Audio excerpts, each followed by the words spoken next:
Le mois d'avril sera le mois de l'autisme et ce matin, c'est ce qu'on vous présente. Et pour vous en parler, j'ai avec moi la directrice de la Fondation Jean Lard, Mme Louise Tremblay, et la directrice de la Société d'autisme, Mme Guylaine Cochon. Bienvenue à toutes les deux. Bon matin. Bon matin. Ça va bien aujourd'hui? Ça va très bien. Écoutez, on est à l'aube du mois d'avril qui débute demain, donc mois qui sera marqué par le mois de l'autisme. Mais avant de tomber dans le vif du sujet, j'aimerais qu'on démystifie un peu par rapport aux organismes que vous représentez. Donc, Mme Tremblay, on va débuter avec vous. Vous êtes directrice de la Fondation Jean Lard depuis combien de temps? Depuis 8 ans maintenant. OK. Et comment on définit cette fondation-là? La Fondation, elle existe depuis maintenant 30 ans. On célèbre notre 30e anniversaire cette année. Elle a été fondée par des parents qui avaient des enfants autistes et elle poursuit toujours les deux mêmes missions depuis toutes ces années-là, c'est-à-dire de sensibiliser la population régionale à la réalité de l'autisme, expliquer qu'est-ce que c'est que de vivre au quotidien avec l'autisme. Et la seconde mission, elle est d'amasser des fonds qu'on remet à un seul organisme qui est la Société de l'autisme du Saguenay-Lac-Saint-Jean. OK. Donc, il y avait déjà une collaboration entre les deux organismes. Pour les collectes de fonds, c'est par des campagnes de financement, des activités bénéfices? Oui, on vient tout juste de terminer notre souper bénéfice récemment là, sous la présidence d'honneur de M. David Bolduc des pharmacies Jean Coutu. Alors, on a atteint des sommets records. On a ramassé 73 000 la semaine dernière. Alors, c'est des bons montants qui nous permettent de pouvoir réaliser plusieurs projets qui sont préparés par la Société de l'autisme. Donc, on va justement traverser du côté de la Société de l'autisme. Donc, Mme Cochon, vous êtes directrice depuis combien de temps? Depuis 9 ans. Et comment définit-on la Société? La Société de l'autisme, c'est un organisme qui a principalement comme mission d'offrir du répit aux familles qui ont des enfants autistes. En fait, on regroupe toutes les familles qui veulent devenir membres à la Société de l'autisme et on leur offre naturellement des activités, du répit, de l'accompagnement à loisirs. D'ailleurs, la Société de l'autisme possède 2 maisons de répit, une située à Chicoutimi et l'autre à Alma. Et en les regroupant, on peut aider, soutenir ces familles-là en leur offrant naturellement ce répit qu'ils méritent et des activités adaptées à leurs enfants. OK. Donc, il y a une programmation qui se monte durant l'année. Il y a deux programmations, en fait, 2 périodes d'activité. Il y a la période qui s'offre l'automne et l'hiver. On fonctionne avec le calendrier scolaire. Alors, souvent, les enfants sont à l'école. Bien, ils sont à l'école la semaine, alors la fin de semaine peuvent bénéficier de nos activités. Et pendant la période de l'été, c'est du lundi au vendredi parce que, bon, justement, ils sont en vacances. Alors, donc, ça prend plus la formule camp d'été, disons. Camp de vacances, camp de jour, camp d'été, accompagnement loisirs dans les terrains de jeu. C'est fait par nos employés qui sont formés pour accompagner ces enfants-là qui sont atteints d'autisme. Oui. Donc, c'est ce que permet le financement de la Fondation, c'est de payer justement des activités comme ça, d'offrir ces encadrements-là. Cette collaboration-là, est-ce qu'elle existe depuis les débuts de la Fondation? Oui. OK, ça a vraiment été créé. Oui. Donc, du côté de la société, on parle de combien d'années d'existence? Plus d'une trentaine d'années, oui, c'est ça. 32, 33. On n'était pas là. On doit même rapprocher de 35 ans, là, mais oui, c'est ça. Donc, 35 ans d'existence déjà. Et là, vous êtes en collaboration depuis les tout débuts, les 2 organismes, donc le lien et l'autisme. Vous êtes là pour nous parler du mois de l'autisme. Oui. Qu'est-ce qu'on entend par là? Pourquoi le mois d'avril devient le mois de l'autisme? Moi, je dirais que le mois d'avril, c'est le mois de l'autisme. Ça a été décrété, je pense, au niveau national, premièrement. Et c'est vraiment dans le but de faire connaître l'autisme, qui est encore méconnu, où on véhicule plusieurs préjugés par rapport aux troubles du spectre de l'autisme. En fait, le trouble du spectre de l'autisme, si on peut dire, les personnes qui sont atteintes du TSA ou de l'autisme, ont des difficultés plus ou moins sévères là, dans deux domaines, je dirais, au niveau des communications principalement, des habiletés sociales, au niveau des comportements et des intérêts qui sont restreints. Alors, c'est sûr que ça peut amener des difficultés là, au quotidien pour ces personnes-là qui sont atteintes et pour leurs proches, naturellement. Alors, c'est ça. On veut faire connaître, on veut que les gens comprennent ce que c'est, que l'autisme. Et aussi, par le fait même d'en parler, bien, ça rapproche tous ceux qui sont atteints et qui aimeraient qu'on démystifie là, l'état du trouble de l'autisme. Parce que ce n'est pas une maladie, hein, c'est un état. C'est quelque chose, en fait, c'est un état qu'on observe dès la petite enfance, mais qui peut aussi se développer là, avec la demande sociale progressivement. Là, OK. Donc, c'est pas nécessairement coulé dans le béton comme état. Il peut y avoir des variations au fil de l'apprentissage au fil du temps avec la personne, j'imagine. Bien, c'est très hétérogène aussi. C'est que, en fait, le trouble du spectre de l'autisme, ça peut être plus ou moins sévère. Alors, il y en a qui ont un langage presque parfait. Il y en a d'autres qui sont atteints d'une déficience intellectuelle. Il y en a qui ont des capacités qui sont très, très, très bonnes, une mémoire excellente. Par contre, d'autres vont avoir des difficultés à fonctionner au quotidien, pour les soins de base. Alors, c'est très variable. C'est vraiment d'un degré de léger à sévère sur un continuum, et c'est pour ça qu'on a appelé ça le trouble du spectre de l'autisme. Donc, ça se manifeste de plusieurs façons. Et souvent, les gens vont avoir tendance à mettre des étiquettes comme, les autistes, ils ont tous, c'est des génies de quelque chose. Ou, voilà. Ce qui est totalement faux. Certains ont un don, mais c'est pas tout le monde. C'est pas tous les enfants. Ce sont des enfants comme tous les autres enfants, sans don spécifique. D'autres, comme le disait Guylaine, ont une capacité vraiment surprenante parfois au niveau de la mémoire. Ils vont savoir, ils vont apprendre des choses très, très facilement, mais c'est pas le lot de tous les enfants autistes. Non, c'est ça. Il ne faut pas les mettre tous dans le même panier. Ils vivent tout ça à leur façon, de manière différente. Puis parfois, ça peut être plus difficile aussi, d'où les activités d'encadrement qu'on offre aux familles, justement, qui vivent ça quotidiennement. Ça peut ressembler à quoi en famille, les difficultés qu'on rencontre quand il y a un enfant qui souffre d'autisme? Bien, des routines, une routine établie. Un enfant autiste, autant qu'un adulte autiste, fonctionne très bien dans des routines établies et respectées, je dirais. Alors, ça implique que pour les familles de vivre une vie plutôt routinière, si je peux dire ainsi, et de les respecter dans la mesure du possible. Ceci étant dit, des fois, ça se peut, mais des fois, c'est pas possible non plus.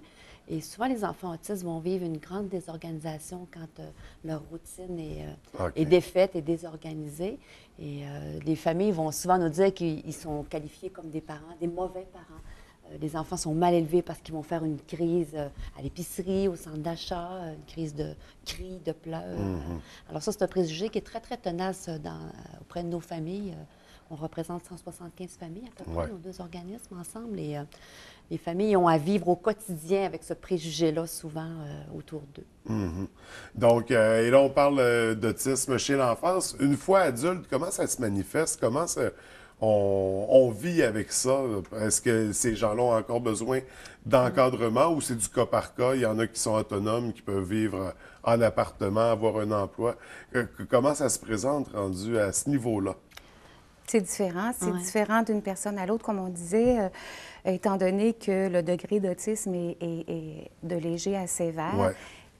Ça demeure même en vieillissant. Alors, certains adultes vont vivre dans des résidences adaptées, des résidences intermédiaires, dans des familles d'accueil. Malheureusement, ils n'ont pas tous la chance là, je pense aux parents de voir leurs enfants habiter dans une résidence spécialisée. Alors, souvent, les parents qui sont vieillissants doivent également vivre avec leur adulte atteint d'autisme.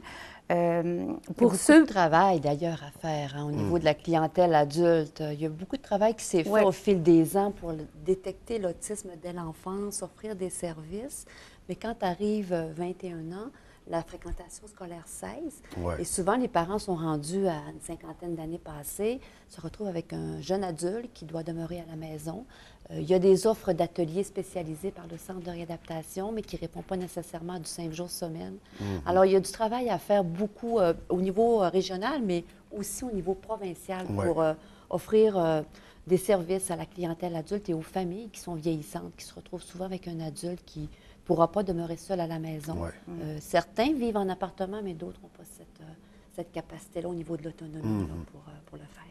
Donc, une autre réalité, un autre aspect de l'autisme. Et là, pour en revenir le mois d'avril, le mois de l'autisme, on est vraiment là pour informer, pour démystifier, pour que la population puisse comprendre de quoi il s'agit. Il y a des activités qui sont organisées également durant le mois. À quoi ça ressemble la programmation?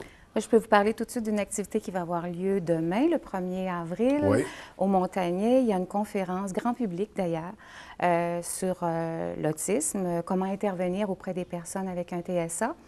Et on invite tout le monde, toute la population, les familles, les parents, les intervenants, le public. C'est gratuit. Oui. Ça débute à 19h au Montagnet demain, le 1er avril. Donc, on marque l'ouverture le 1er du mois comme ça. Comment ça se poursuit, sinon, la programmation d'activités? Ce qui est intéressant cette année, c'est qu'on a fait une espèce de regroupement avec plusieurs organismes qui œuvrent auprès de la clientèle autisme pour offrir une programmation un petit peu plus étoffée. Auparavant, chacun des organismes avait quelques activités au cours du mois. Alors, cette année, on a une programmation qui est beaucoup plus étoffée en collaboration avec le Centre de réadaptation, le CRDI-TED, la Commission scolaire des Rives du Saguenay, l'école Jolipré, l'école Le Roseau, j'en oublie-tu, oui, l'Ordre des psychologues qui présente la conférence de demain. Et ensemble, plusieurs activités vont être offertes. La conférence, des ateliers de sensibilisation, des marches scolaires au niveau des écoles le dernier vendredi du mois d'avril. Et chose très, très importante, on a un partenaire corporatif qui s'est associé à nous. Alors, à partir de demain, du 1er au 30 avril, tous les Jean Coutu de la région, les 14 Jean Coutu, vont vendre des petits balais en chocolat, en collaboration avec les chocolats Lulu. Et sous le thème « En avril, balayons les préjugés », plusieurs de ces balais-là vont être vendus dans les Jean Coutu de la région. Donc, ils vont permettre du financement pour la Société de l'autisme. Donc, une autre campagne de financement organisée par la Fondation Jean Allard. Là, en gros, c'est les activités. Sinon, est-ce qu'il y a un site Internet, une page Facebook sur laquelle on peut voir toutes les nouveautés à surveiller, également les activités? Sur notre site Internet, www.autisme02.com. Et c'est ça, où on retrouve, entre autres, le volet de la Fondation Jean Allard et de la Société de l'autisme. Et le calendrier, la programmation du mois de l'autisme est étalée. Et comment on clôture le mois? Comment ça se termine? En principe, il y a une marche scolaire, comme je le disais, pas dans toutes les écoles, dans plusieurs écoles de la région. Ce sont des marches symboliques qui se font dans la cour de la récréation ou encore dans le quartier qui entoure l'école. Et les enfants sont invités à faire des petits ateliers de sensibilisation aux préjugés. Alors, l'école Les Jolipré, l'école Le Roseau ont travaillé aussi sur des petits projets qui sont facilement réalisables dans chacune des écoles. Et avant de faire la marche, les enfants auront réfléchi un petit peu à ces différents préjugés-là dont on se parlait tout à l'heure. Et ça finit par une marche d'une quinzaine de minutes. C'est très symbolique, mais c'est des petits pas qui font en sorte que l'autisme est de plus en plus connu. C'est des pas par en avant. Voilà.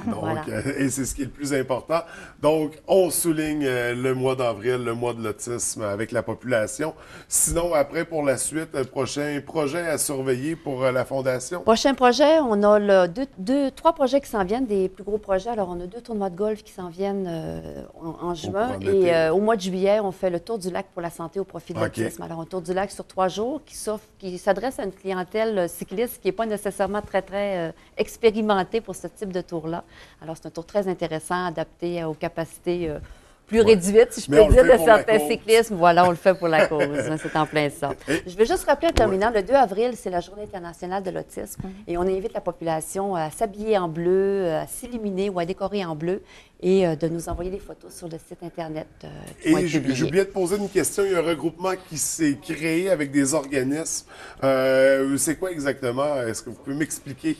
Oui, en fait, on a décidé, parce que chacun de son côté, les organismes, les écoles, le Centre de réadaptation pour déficience intellectuelle et TED, faisaient des activités pendant le mois de l'autisme.